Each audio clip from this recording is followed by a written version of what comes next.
to Inside New York's Art World. I'm Barbara Lee Diamondstein, and our guest today is considered by many to be the most influential graphics designer in the country. He is also widely admired as a painter, illustrator, and enhancer of the visual environment. It's a real pleasure to have you join us, Ivan Chermayeff. You also deserve praise as an environmental pioneer.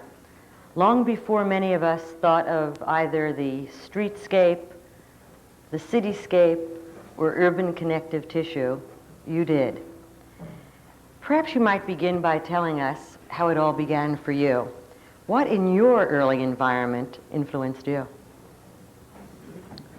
Well, first of all, I have to back up and think for a long time as to what an environmental pioneer is, because I'm sure it doesn't really fit. But it'd be interesting to know to what extent it does, at least. I've come from a family of artistic types, at least. My father is an architect and designer, painter, and my brother's an architect too, and a partner. And we were very close in age, still are. And so I was brought up in a very mixed environment, which was neither one particular profession or another. It was always a mix of activities, and there were a lot of painters who were friends of my parents, and a lot of architects, of course, and some philosophers too, and writers, and generally people from many parts of the world as well. As my father was he's a Russian, born in Russia, but nevertheless in many ways an Englishman, having been there from the age of 17 or 16 on, with an interruption here and there. And then came here. We came when I was a small boy at the beginning of the war, really, 1940. So we've been surrounded too by people from all parts of the world, and therefore I've had an interest that's fairly broad, and which is what led me to be a graphic designer as opposed to an architect. I rejected myself the idea of doing one thing for a long time, which is what architects have to do. And it so frightened me, the idea of having a concept and working through something in a week, and then 5 years later finding out that the funds were no longer available and the project might not even exist. I do these posters, and the next week they're all around town practically. And it's something that I can stand as a way of doing things. Most of what I do is concerned with running in and out of subjects, mostly overlapping ones, as it happens. There's never just one thing going on. Well, you do a lot of running in and out of subjects and places and a variety of fields. Perhaps we should talk about some of your current involvements. And since at least two of these are corporate ones behind us, why don't we start with some of your corporate involvements? Well,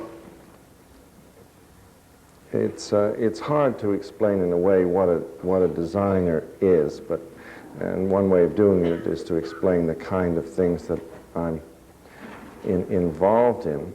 And when we speak of mobile, that isn't simple either. I mean, these posters are all for institutions, really. This one happens to be on network television. The Minstrel Man was a single show, but mostly they're on public broadcasting, as you know, and a lot of the posters have to do with our cultural institutions that Mobile supports, and then Mobile supports me at the same time by asking me to help. But that corporate involvement is not just following through on something like this. See, every poster has 50 things that go along with it. There are press kits and letterheads and caption sheets and ads in newspapers and 60 newspapers and so on and so forth. It becomes a very big operation, which means, in my case, that I may be involved in the basic design, the basic concept, but in order to accomplish this volume of work, I have to have a support system. So I have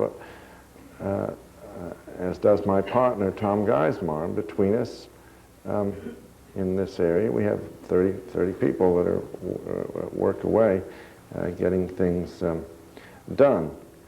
But what I wanted to say was that it's not just this kind of work that comes out from mobile. There's also, I'm responsible for their art that they have in their offices, and they have a lot of offices around the world. You mean their own corporate collection? Yeah. In what way are you responsible? Well, I'm the chairman of the committee that goes and buys them, and as the rest of the committee is a couple of people from the company who are interested in art, namely the chairman of the company and the head of the public relations department, who are very busy. My committee really is me, so I just an enviable I position. just go and involve myself around the world in getting things that I think are interesting. And it takes a lot of time, and it's very enjoyable. And your taste, like your work, is eclectic. What helped shape your own vision? With whom and where did you study? Well, see, all these questions don't have nice, clean answers. I went to 24 schools, at least a dozen of which I have no memory of whatsoever, and the remaining dozen, I'd say 10 of them had no effect on me whatsoever in any positive or negative way. And I ended up really at the Institute of Design after Harvard, and then went on to Yale finally. Those three had some bearing on it. But as a designer, it took me at least 7 years to recover from the design education that I had, it being a negative force. What do you mean? That's sort of if I had it almost a all over ritualist again, I thing. would have either been a biology major or a chemistry major, I think. In any case, one of the sciences... You can't pass that by so quickly. What do you mean? Well, I think they're more useful for a designer than design education. I didn't mean to become a chemist. I'd be a terrible chemist, but I would have learned some disciplines that are always handy, and logical structural system. I mean, design is really common sense in the use of vocabularies that are not quite so familiar. I mean, there is very little visual training in the world, as But don't you think we need more rather than less visual training? Yes, but not of the kind that you get in design school. It's the kind that you should get in school. Actually, visual education is quite good, I think, in kindergarten, which means you really let little kids do whatever they want to do, and they don't become destroyed until they're almost 7 or 8 years old. Well, what would this ideal curriculum be for you?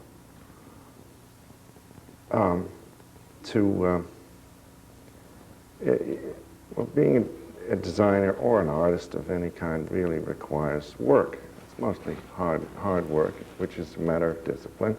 And I don't think it matters how you get it. All the technical sides of what are required can be crammed into a very short period of time once you know what you want to do and once you know how to work. In your own varied work, is there any central guiding artistic principle or standard? No, I'm a thief when it comes to those things. I think that's what a designer really is, in a way, which means that that any kind of imagery that communicates is basically valid. Therefore, all kinds of handwritings are valid, and all kinds of influences are valid. And one ends up stealing a lot from really other people's minds, as well as one's own prior work. You steal from But your own that special past synthesis, endlessly. I assume, makes it an original creation. From what source do you generally get your ideas? I really don't know. Mostly from asking belligerent questions, I think. You know, when somebody presents you with a problem, my first attitude towards it as the first stages of the design process is to really find out if indeed the problem you've been asked is the real problem. And surprisingly enough, it usually isn't, or at least not exactly. Well, perhaps you might tell us from beginning to end how you go about resolving a problem. Why don't you start from start to finish? And I noticed an inky finger. Glad to see you work so hard today.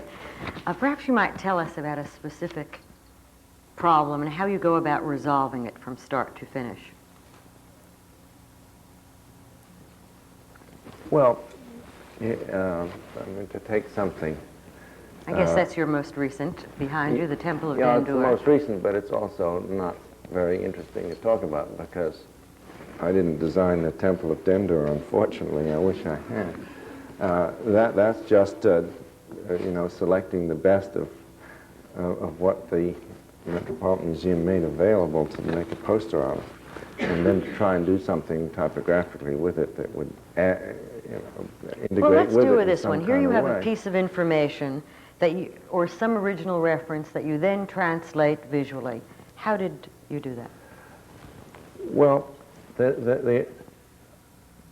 what this poster has to offer, if anything, is the observation that about these shelter posters is that they're bigger than people. Bus shelter. Bus shelter. This is the small printed version, but they're really, it was designed for a bus shelter, and those hands in the bus shelter are life size.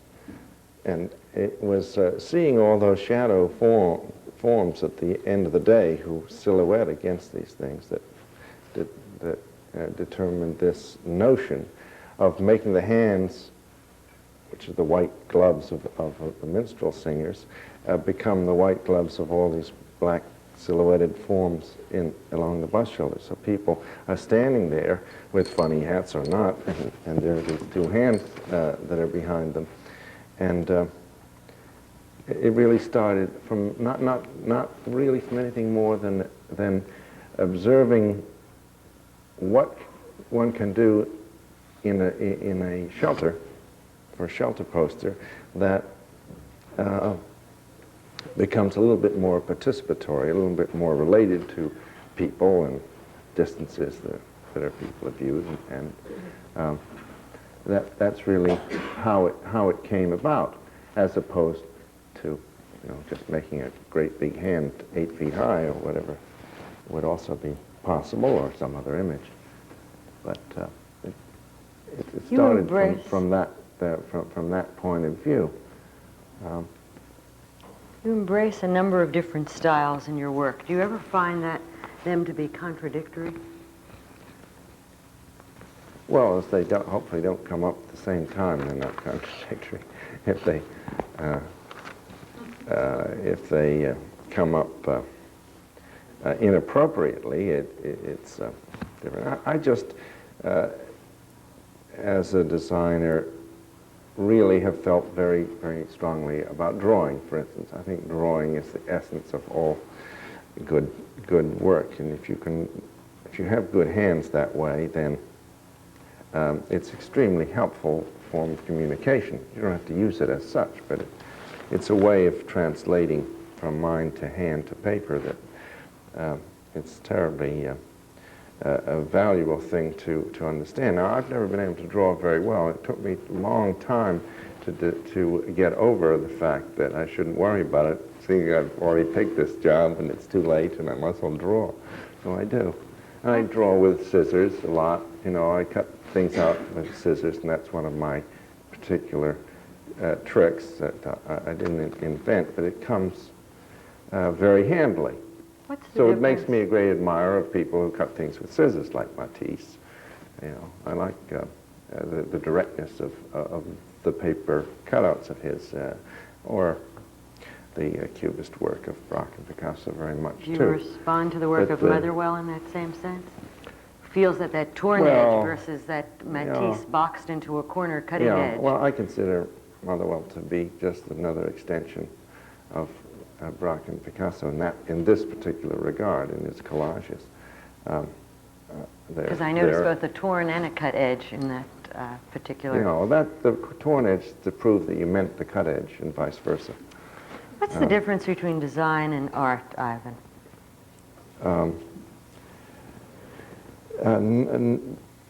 Either a lot or none, depending. See, design is not intended to be art.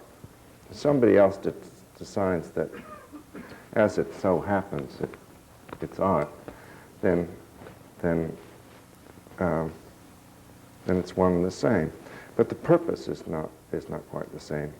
I mean, design is solving other people's problems. Art is solving one's own problems, or should be, in visual terms. Otherwise, you're in the art business. And art business is even a lower category than design, which is just a trade, like plumbing, really, a surgery sometimes. But it's a questionable activity. So I don't know, Barbara, really what design really can mean in those terms, and what that difference is, except for this relationship to other people and putting their problems first, which you have to redefine, you have to argue, it has to come out freshly as possible, but it may not be art. And I think artists who make art actually also make rather bad art. If you think about art too much, it's counterproductive to production of the same. You said before that the cutting edge is one of your tricks. There are certain, obviously in anyone's work and in yours as well, certain recurring themes, certain pictorial devices. Can you describe some of them to us and what their evolution or purpose is? I can, and I'm not sure that it'd be very profitable for our audience, because it's rather esoteric in a way. It's hard to explain. I happen to feel very strongly towards sort of Mishan type of philosophy, which says that less is more. Which means that I like to make things that are very simple and straightforward, and to remove from them any extraneous matter to the extent that one's capabilities allow one.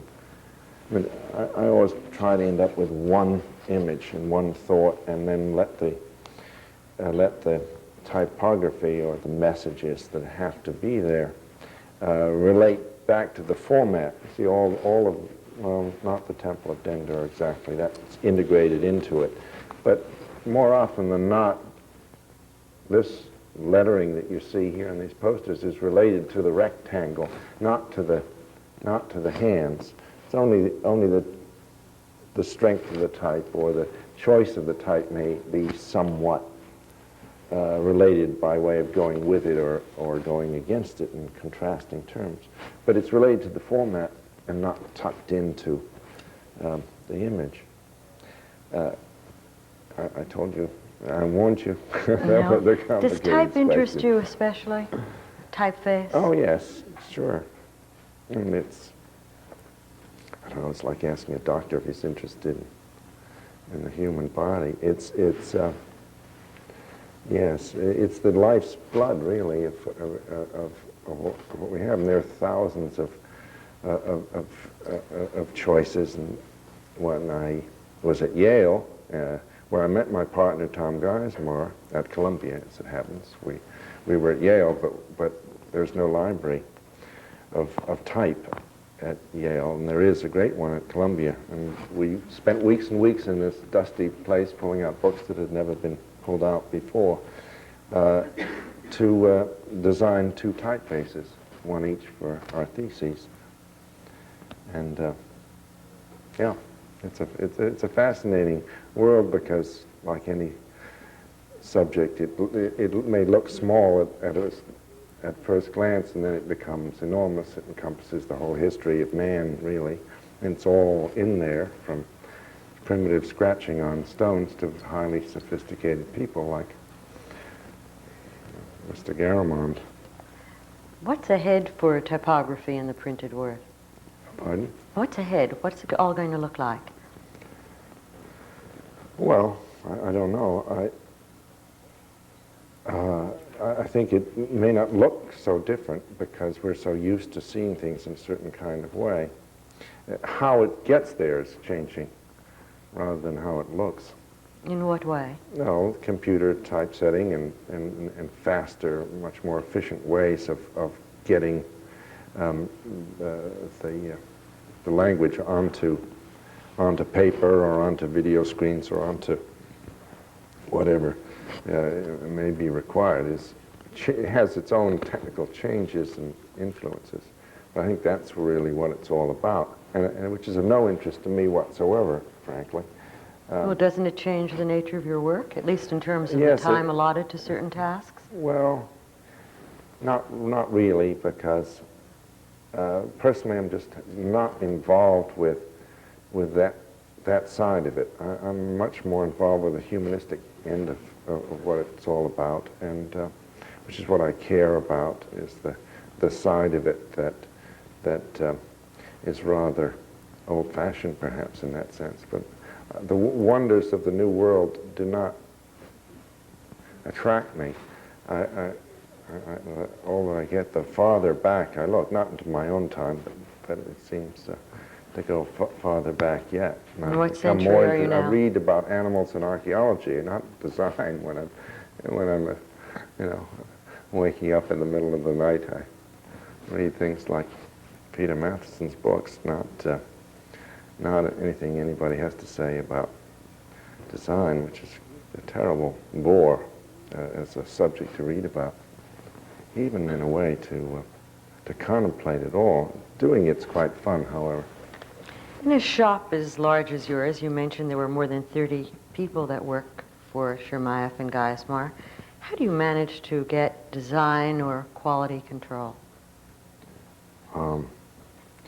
It's difficult. One does it by trying to have around one the very good people who one respects and who have really creative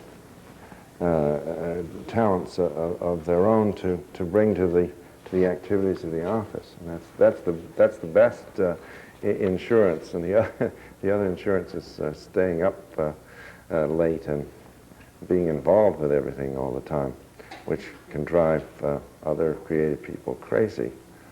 But it does, I think, help the quality of work to stay close to it. Otherwise, one could be very much larger and do things that involve projects of another kind. That it would be very easy to have an office of hundreds of people in design, because design is a needed function in our society, I believe. But a good part of it is not. Does American not fun. design rank with design in the rest of the world? In the 60s, it seems to me that Milan was the forerunner. Where do we rank these days? Oh, I think right at the top, really.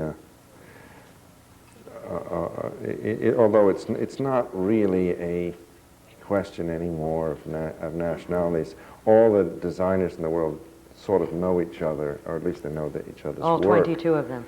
And so I feel I have a good knowledge of 6 or 8 people in Japan whose work I know, 2 or 3 of whom I've met, and the same would be certainly in Switzerland or England or Germany, people who Is there are a of certain great homogeneous talent quality behind to your work? Pardon? Is there a certain homogenized quality to your work? No, not necessarily. There's a similarity of problems that make similarities of solution to an extent. And we are very much like at least one firm in Stuttgart that's like us, and one firm in London that's very much like us, called Pentagram. And we started we're all about the same age. We all started 20 years ago. And that we're more similar to those two firms than we are to a lot of our colleagues here in New York who may have come through the world of advertising or some other, or industrial design and product design, and have somewhat different background and interest. Accepting your own work, who are the best designers at work today? I think they're people like Pentagram, and there are a lot of individual designers who are really awfully good, like people in New York like Massimo Vignelli and Arnold Sachs and George Cherney. They're Milton Glaser is an illustrator, and who I understand has spoken here, is also a terrific designer, beyond being just an artist in his own right. He's one of the best designers. A very broad and flexible person, which is what design requires.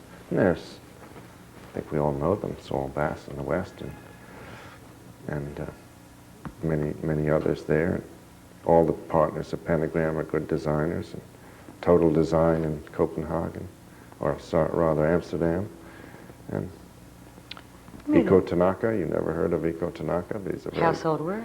He is a household word in Japan. And he does all the oil companies over there. You made reference to some graphics designers in this country coming out of advertising agencies in what I took to mean a less than enthusiastic kind of training. It seems to me that with your very philosophical, contemplative, humanistic approach, that I wonder if you can tell us, what does it require for you to satisfy, on the one hand, a creative urge, your standards of excellence, and still meet the demands of a client or an advertising agency or a government agency? Are those two is the aspiration and the client compatible? Is it possible to do something that is commercially viable and aesthetically outstanding is really, I guess, the heart of the question. Sure, but, well, if you take a real advertising pro like George Lois, who has a very vernacular way of thinking and producing messages and ideas, he's a superb designer, a very sophisticated guy, really. Sometimes it may not appear that way, but he is. He knows what he's doing. He once said, I remember years ago, because we were also about the same age, and we've known each other since we started out, more or less. He said, you know, when you do a good job and it's rejected, you just do another good job, and then you do another good job until the deadline arrives and this good job gets done, as opposed to doing something that you don't think is right, and no matter who's leaning on you. I mean, clients had to be beaten regularly with clubs, and if they don't like being beaten by clubs, then they will find designers that will allow it to work the other way.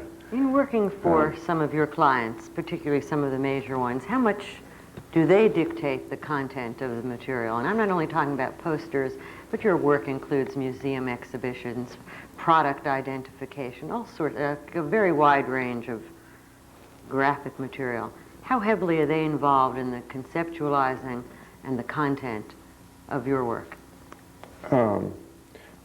not terribly much. They're good clients. The best kind of client is a client that could do the job himself if he had the time. In other words, has a real understanding of why he's asked you to do it and what his problem is, and can state the thing very clearly, and it practically could all come on double-spaced on a postcard and be a very efficient kind of brief. There are other kinds of problems that really the client is not really a client as much as a partner, because he just knows a lot. I mean, if you're doing an exhibit, and you mention exhibits, of which I've been involved with many, well, for instance, 2 years ago, we designed an exhibit on chemistry for the Chemical Society, the American Chemical Society, to travel around the country to science museums to essentially explain that chemistry is not a totally impenetrable subject. That was the purpose of this. And so what I had was 100 chemists for partners, really, which made a hell of a hard job, but I got that college education that I missed in that subject. That's why I wanted to be a chemistry major. And instead of paying tuition, I was paid for my time instead, and had really on call some of the great minds in this area from industry and from the universities and from Let's take an exhibition where the expertise is not quite so specialized. I'm thinking of one that you are currently completed, where I assume many people involved with the project, let alone those from without, have a very decided point of view about its content, its approach, its focus, its direction. I'm talking about that famous long-term Massachusetts project. Can you tell us something about that? Well, you're referring to the Kennedy Library, which has been a long time brewing. I.M. Pei is the architect of the project, which is going to be in a year and a half away in South Boston in Dorchester, near the airport there, and it's from our point of view, following his 8 years of struggling with a building and varying sites and troubles with communities and so on.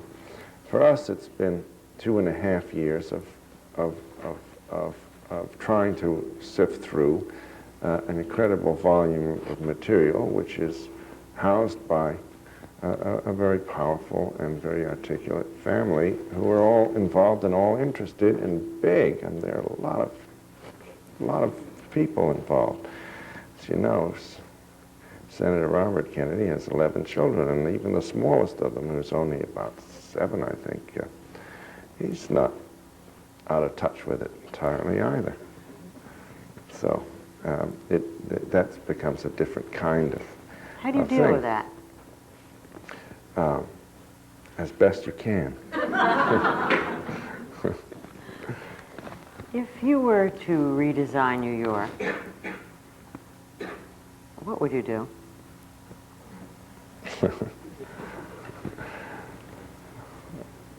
I don't know. I don't think it's really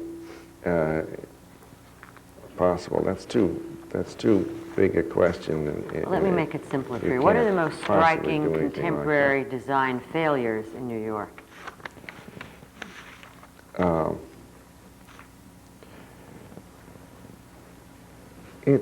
think it's not that really so much as the negative forces at work in the city have been allowed to come too close to the surface, to the point that they erupt around us all the time, and that doesn't seem quite necessary to have it. I mean, it's a matter of backtracking as much as it is going forward. We don't need new, exciting architecture. We need to save a lot. We don't need, to ship everybody home to wherever they came from. as much as to have a relationship to in social terms. Those are the problems of which all you're doing is making clear what I was hinting at earlier, is that design is so small a priority in the world, especially our world of New York, that it's hardly worth talking about. It's not as though it was on the bottom of a list of 100. It's just sort of off the charts, as they say, only the other way.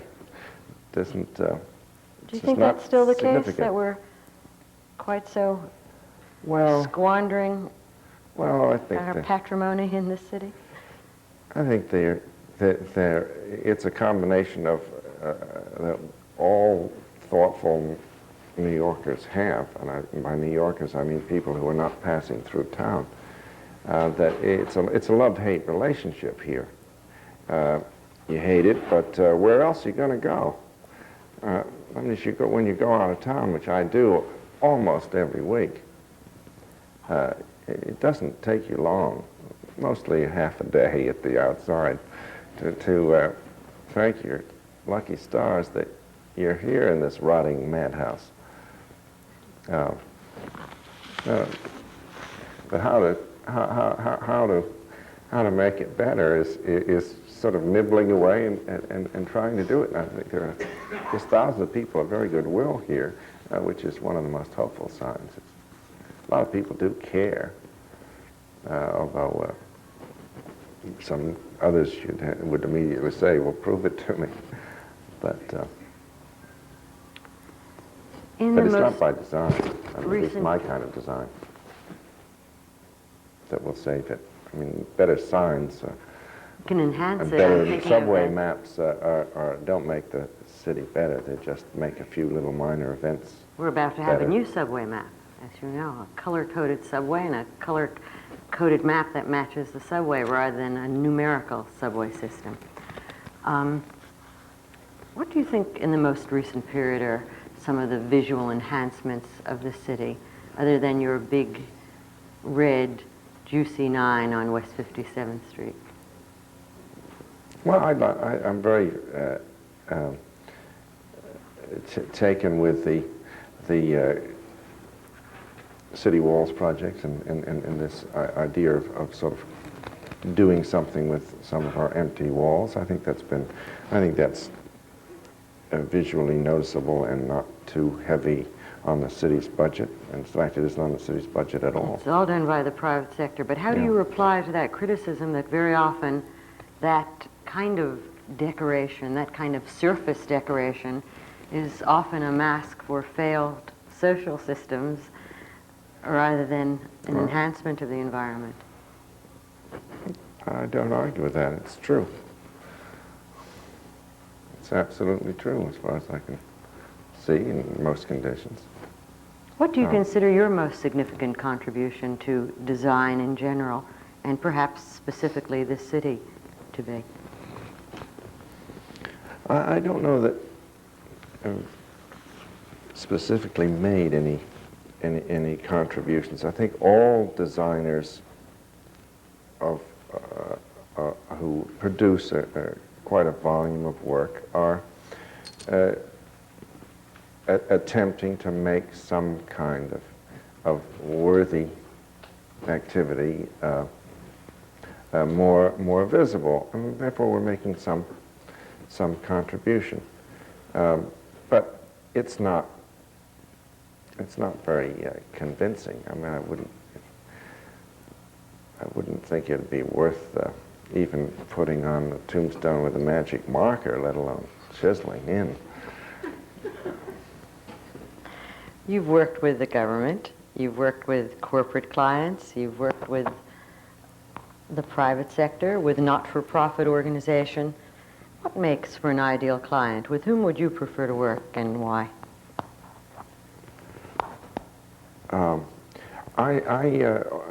As I said earlier, I really like clients who know what it is they're doing, because then it's a dialogue, and it's not, it's not another kind of relationship. That's the ideal client. Doctor-patient relationships between designers and clients are not really as good as partnership relationships, if I can put it that way. And it doesn't matter who and where they are, whether they're... So Mobile is a very big corporation, as we all know. It's, in fact, it's incredibly big. It's a 40-some billion dollar corporation, which is, you know, there are over 50,000 gas stations. And we have designed packages for them for 14, 15 years now. They have 8,000 products. They come in different sizes, 25,000 packages. It's all out of whack with any kind of scale. But actually, except for the time involvement, our client relationship is excellent. It's not a client anyway. It's many, not many in the terms of hundreds out of their tens of thousands of employees, but it is more than two hands. Public relations, there are 3 or 4 people, one works with them. I work very closely with a man called Herb Schmertz, who's the director of all these public service efforts that Mobile supports, museums or television or exhibits or whatever it may be. We don't have long meetings and long discussions. I pick up the phone and I say, Herb, I don't think we ought to do this, or why don't we do that? And he says, yeah, I think that's a good idea. Why don't you do it? And that's the end of our meeting. It was over the end of the telephone. Are you saying that you prefer the corporate sector, for example, to government? Oh my God, yes. The government is a bureaucracy, and a lot of corporations are too. But government is very difficult to work for because it's so difficult to find out who in government is a real person. No, and it's very difficult. And if you find one, the next thing you know is that he hasn't been reelected, or who knows what, or it's been shifted from one sector to another sector, and the whole thing dribbles away in the night after a year's work. It's it can be very disheartening working with government. I've never found it to be satisfactory. Well, and tell us about one of your experiences. You were the chairman of the first Federal Design Assembly. What was the result of that enterprise, and is it something that you think it has been repeated? Do you think it's had any effect? Relatively little. It's perhaps some, but considering the energy expended, I mean, I mentioned its people. What was the purpose of that assembly? To raise the level of consciousness amongst government administrators as to the value of design, architecture, landscaping, and all that. All of these things that they're using good taxpayers' funds for, that it seemed a good idea to have them understand it a little bit better. And Miss Nancy Hanks, our former chairman of the National Endowment of the Arts, was a very powerful, very intelligent, very forceful, effective lady who's done a great deal, in my estimation at least. I'm sure the estimation of most who have watched what that endowment did, which she made, really. She built that endowment into a powerful, funded operation. From 10 million to 80 million, if we were to translate it in numerical terms. 115, I think. Now it's 150. But that's since that period. That takes a lot of doing, because the Congress is not overly jumping up and down to hand over large sums of money like that. Well, I don't think they're jumping up and down, but they're certainly more enthusiastic, and it may be in part to Nancy Hanks' effective, persuasive powers, but certainly it is because there is a more visible and vocal constituency for the arts in every part of the country, let alone that $80 million translated into various communities. Right. Are you still involved with the endowments and the Federal Design Program, and would you say their level today is equal to this golden period that you refer to? No, I think it's in a state of decline myself. The general awareness at a low level is greater and more widespread, but it always comes down to people. It doesn't matter how much money there is. It's a matter of who's dishing it out. And in my own view, the level of intensity and involvement of really first-rate people has diminished somewhat. And how do you explain that? Is it because you suggesting that it's politicized or a different? No, I think it's these things turn over in different cast of characters, and I don't think they're as vibrant and valid as they were. I'm a trustee of the Museum of Modern Art. It has, I don't know, 500 and some employees. It's a very powerful force in the art world, obviously. It has a tremendous number of visitors, tremendous publishing operation. It reaches out all over the world. And yet, if you ask, is it really, in artistic terms, that much more vital and important than it was when it was a little backroom operation in 1930s on wherever it was, 8th Street. I really don't know, but I'm sure it isn't in direct proportion to the staff of 5 to now 550. I know perfectly well that it isn't 10,000 times better, or whatever the percentage is, and whatever that math turns out to be. Are you still as involved with a private sector counterpart in a sense of that Federal Design Assembly? I'm thinking of the Aspen design workshops as you have been in the past, and what is the purpose of that group? The purpose of all of these things, at least conferences and assemblies and organizations like the American Institute of Graphic Arts, which I was involved in for quite some time as president, is to increase communications, to make other people understand what can be done, and to understand from other people as well. It's really to set up as much dialogue as possible. It's essential, design being a communications business. I really do believe in that communication side of it. And one gets frustrated, and I can sit here and make nasty remarks. But nevertheless, communications are better than ever. There are ways of and means of getting at what the visual world is all about now that are different than they were 10 years ago and 20 years ago, and certainly, you know, it's like the speed of locomotion. It's the same thing. Communications just has increased so vastly and so well. And advertising now is just a lot better. It's the basic content that's worse, at least on television. But the ads are greater than they were. It's only the shows that stink.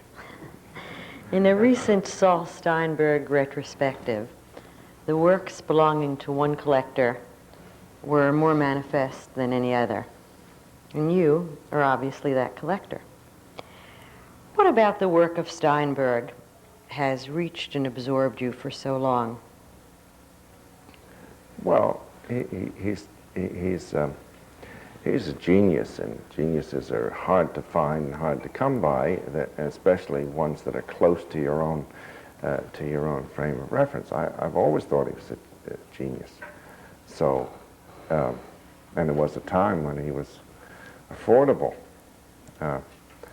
So we have always been very involved with it. Steinberg is the essence of what a designer would like to be. I mean, he's capable of putting down on a piece of paper anything that he can think. It doesn't have to be a visual thing. He can draw music. He can do anything you want. He's quite remarkable that way. Paul Klee had some of these talents too, and there are a few people that have. But so naturally, Is he a very heavy influence on your work? Oh, sure. But it's not necessarily visible because he has such a strong handwriting. You can't take it and use it as your own. But it's an interesting he choice. makes connections that are very revealing and very provocative, which is what one tries to do as a designer, in whatever form and media is possible. It's an interesting choice of word for you to say, yes, such an unmistakable handwriting. And earlier on, in the early part of our conversation, you made reference to handwriting as well. If there is one of the recurring images in your work, it is a kind of calligraphy too. What is it that you're trying to say or do with that kind of what has been referred to as a stabbing, bravura, italic hand? That's you. Well, I just like writing and list making. Making marks and scratching, and because it's a very personal type. Involves other people. You know, you have to call them up and on the phone and ask them to set something and make proofs and go through all this labor. And if you just scratch on the paper or a piece of clay or cut things with scissors and just make these little marks, they're your own marks. So I like to do that because they integrate very tightly with whatever imagery you're using it. I mean, I don't know if you noticed, but if I use handwriting, I use the word loosely, it's always with the same implement that I did the rest of the thing with. So if I've done a thing with a big brush, then I'll draw it with a big brush. I won't suddenly come in with a new instrument. So it's just an extension of keeping things together and simple. And I like that sense of immediacy that handwriting has. In your heart of hearts, do you think of yourself as an artist or a designer? Oh, I think of myself as a designer.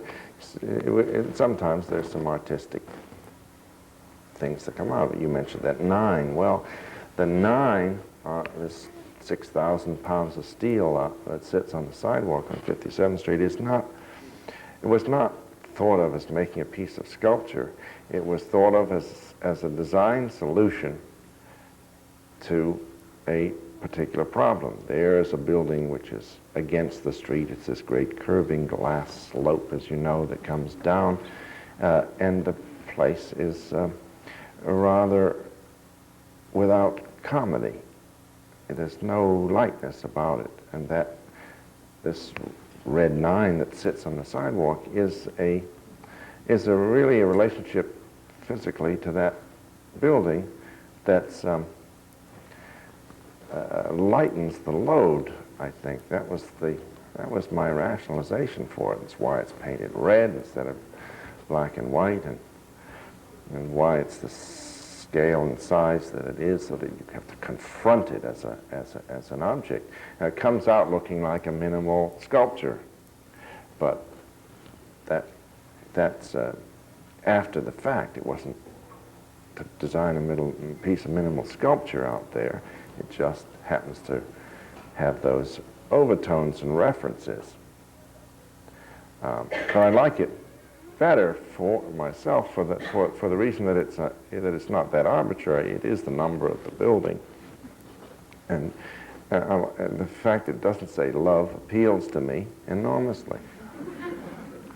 You're going to see love in other languages on Central Park South and No, I didn't mean that. I was talking about Robert, Indiana. That's what I meant. There's going to be a Hebrew love on 60th Street and 5th Avenue in several weeks. I hate it already, sight unseen. Sounds racist to me. It sounds commercial. Handwriting is obviously... See, that's more commercial than what I do. Is really something that absorbs you. You had a problem to solve for the Yonkers Museum, an under-budgeted, understaffed, ambitious new building. And you used another kind of handwriting. Can you tell us about the resolution of that problem and how? Oh, it's just speed. I mean, it's just the stationery and their forms and announcement. They're having no money. I either wrote everything out or typed it on the typewriter, just to avoid getting anybody in the middle that would send me a bill that I would then have to send on. That's really all. So it came out of saying, well, okay, how simple can we make this, and yet, you know, retain some sense of freshness and some sense of originality about it. I mean, you can, in the end, all of these efforts have to be noticeable and memorable in some degree or another. Not necessarily noisy, mind you, but at least not invisible. Otherwise, you haven't done that side of the job. You haven't made something that's valid and purposeful. You might as well have not been involved. So How much all of these criteria come together, and you then and they have their determinants. Some of them are artistic, some of them are functional, some of them are economic, and they all come together with different priorities at different times, and you sort them out. I think it's what design is all about, sorting things out. How much of your work is autobiographical? I don't think any of it's autobiographical. At least, maybe I don't understand what you mean. What do you intend by that? Just what it said. Just wondered how much of your own experience informed, you know, personal, direct experience. Oh, only in the sense that I said earlier on of being a thief. I mean, once you have a good idea that has any kind of general statement attached to it, then you go back and use it over and over again, partly because you've tested the validity, and partly because it saves time and produces some results. So that's why I tear up little bits of paper and have, you know, just stacks of junk lying around me, because I just found that junk is very Maybe you should good tell him resource. about the Ivan Chermayeff kitsch collection. Well, that's only by way of saying that I feel that the sources of inspiration for me are from the commonplace side of the world. I get more from a guy who owns a barber shop in Astoria who hasn't got the funds, or his own background doesn't allow him the possibility of going and hiring one of these idiots with plastic letters to ruin his thing, so he does it himself. And maybe he doesn't spell very well, maybe he doesn't have all kinds of sophisticated understandings about letter forms, but he knows what it is that he has to say. And that directness of communication is extremely valuable. And so is kitsch and junk and popular things that you find in airports. I just find them very interesting. This, you know, if somebody like Andy Warhol does something, and if it receives any notoriety, like hitting the art pages of Newsweek and Time, it'll be knocked off in Taiwan within the hour. And it's kind of comic to see how many forms of Coca-Cola, in terms of candles and cigarette lighters and radios, all in the shape of Coca-Cola. So you have the Taiwanese, the so Korean, I have all these, and this every junk that- Hong Kong and like every that. other variation of that same salt and pepper shaker. More Chiquita bananas sitting on your windowsill. Yes, I like that banana harmonica. That's the from Hong Kong, I think. It's 69 cents in O'Hare Airport. Terrific. Ivan, what would you like to be doing in 10 years from now? Something else, whatever it might be. What did you have in mind? If I really knew, I'd be starting yesterday. I thought that's what you were spending all those weekends doing. Well, I like to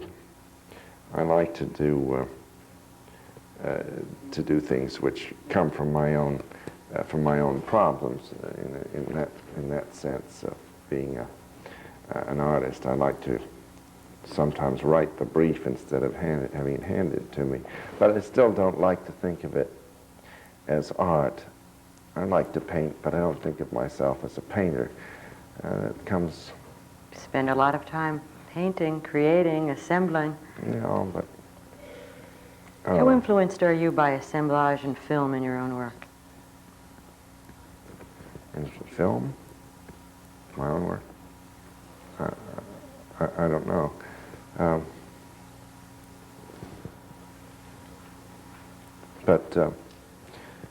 film is to me is to be a content subject and not a technique subject.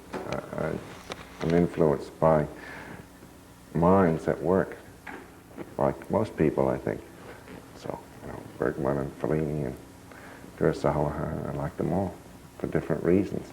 That they make films about something, not that look like something. They happen to do that too, because the craft helps the message, but the message is primary, which is what's so terrible about design. The message is usually not very fascinating. Well, your conversation was, and for giving us the chance to share, listening to a mind and a sensibility at work. Special thanks to you, Ivan Chermayeff.